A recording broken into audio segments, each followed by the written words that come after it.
Eu sou Mário Persona e essas são as respostas que eu dei aos que me perguntaram sobre a Bíblia. Você escreveu fazendo uma afirmação curiosa, dizendo que Deus não ama pecadores porque pecadores têm pecado. Se Deus não ama pecadores, quem então ele iria amar, afinal? Como Deus poderia ter amado o mundo? Teria ele amado as plantas, os bichos, deixado de lado a humanidade por ser pecadora? Pelo jeito você não faz ideia do que seja o amor divino. O amor que ama o próprio inimigo. O amor que intercede pelos algozes. Lucas 23, 34, o Senhor Jesus disse: Pai, perdoa-lhes, porque não sabem o que fazem. No seu longo e elaborado raciocínio que você escreveu no seu e-mail para mim, na verdade ele cheira a enxofre. Porque é um raciocínio bem no estilo dos fariseus, que tinham repugnância pelos pecadores, porque eles se achavam justos e corretos em todo o seu andar. Se Deus não ama pecadores, como poderá amar você? Sim, pois se você confessa ter sido salvo por Cristo, isso não significa que tenha deixado de ser pecador. Existe em você ainda a velha natureza, cuja especialidade é pecar. E não venha me dizer que você não peca, porque essa já seria uma grande mentira, um grande pecado. E se você ainda é um pecador, como então poderá, segundo os seus raciocínios, desfrutar do amor de Deus? Ou será que Deus ama você só quando está dormindo e não corre o risco de dizer uma palavra torpe, de agredir alguém ou de ter desejos impuros? Aí você também estaria com problema, pois nem com você dormindo Deus poderia amá-lo. Acaso você já teve sonhos eróticos? Então. 1 João 1,8: Se dissermos que não temos pecado, enganamo-nos a nós mesmos e não há verdade em nós. 1 Reis 8,46: Quando pecarem contra ti, pois não há homem que não peque, diz Deus na sua palavra.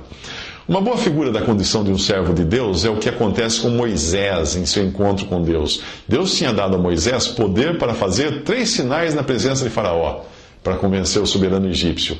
Um era transformar a vara em serpente. Outro, enfiar a mão no peito por debaixo das vestes e ela sair leprosa. Outro, transformar a água do Nilo em sangue. O sinal da mão leprosa, Moisés não fez na presença de Faraó. Talvez porque aquele sinal fosse muito mais para dar uma lição a Moisés do que a Faraó.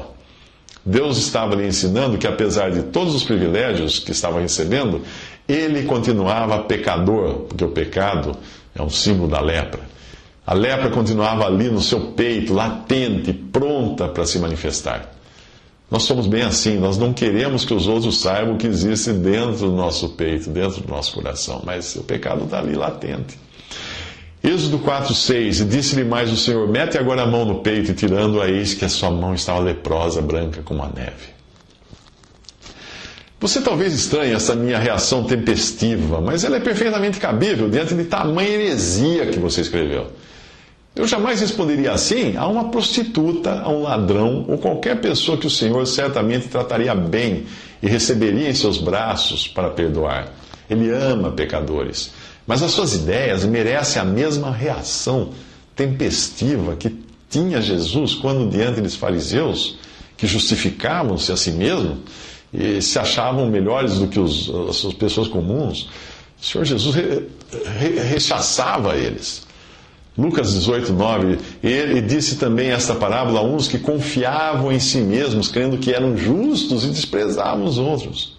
Mateus 9,13, ide, porém, aprender o que significa misericórdia quero, não sacrifício, porque eu não vim chamar justos, mas pecadores ao arrependimento.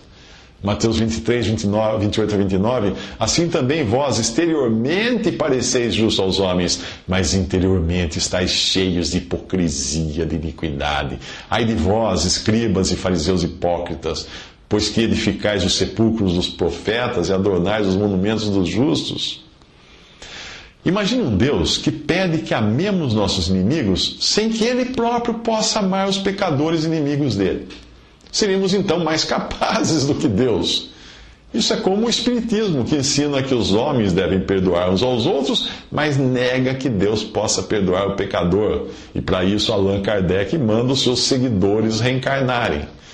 Na concepção espírita, Deus é menos capaz que um bom espírita, Porque o bom espírita pode perdoar os seus ofensores, mas Deus não. Então, o bom espírita vai ter que pagar pelos seus próprios pecados, reencarnando 1 milhão de vezes.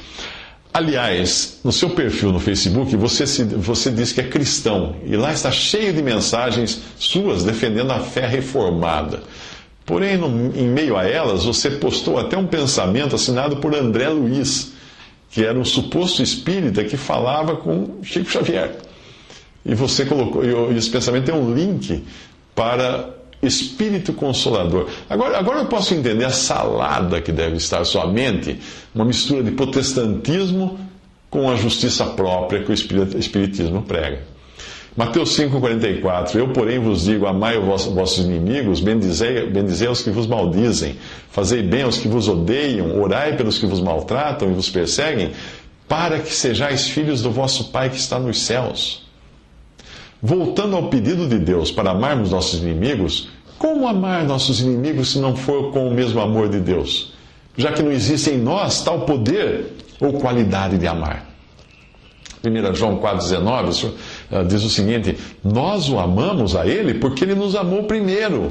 1 João 4,12: ninguém jamais viu a Deus. Se nos amamos uns aos outros, Deus está em nós, e em nós é perfeito o seu amor. 1 João 4,16: e nós conhecemos e cremos no amor que Deus nos tem. Deus é amor, e quem está em amor está em Deus, e Deus nele.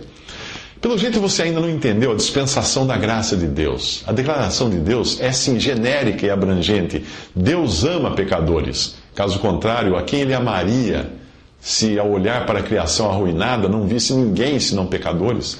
Como Ele daria o seu Filho para morrer por pecadores se não os amasse? Como Ele teria feito provisão para salvar o mundo todo, apesar de nós sabemos que nem todos serão salvos, se não fosse por um amor tão abrangente que incluísse o mundo inteiro? 1 João 2,2 diz: Ele é a propiciação pelos nossos pecados, e não somente pelos nossos, mas também pelos de todo o mundo. Quer saber que mundo era esse que Deus amou ao ponto de entregar o seu Filho? Este mundo aqui, olha, Romanos 3,9-19. Já dantes demonstramos que tanto judeus como gregos, todos estão debaixo do pecado. Como está escrito: não há um justo, nenhum sequer, não há ninguém que entenda, não há ninguém que busque a Deus. Todos se extraviaram, juntamente se fizeram inúteis, não há quem faça o bem, não há nenhum só. A sua garganta é um sepulcro aberto, com as suas línguas tratam enganosamente, peçonha de áspides está debaixo dos seus lábios, cuja boca está cheia de maldição e amargura. Seus pés são ligeiros para derramar sangue, em seus caminhos há destruição e miséria. Não conheceram o caminho da paz, não há temor de Deus diante dos seus olhos. Ora, nós sabemos que tudo que a lei diz, aos que estão debaixo da lei o diz, para que toda a boca esteja fechada e todo mundo seja condenável diante de Deus. Deus não apenas ama os pecadores, mas o fato de amar pecadores e ter entregue seu Filho para morrer é prova de seu amor para conosco.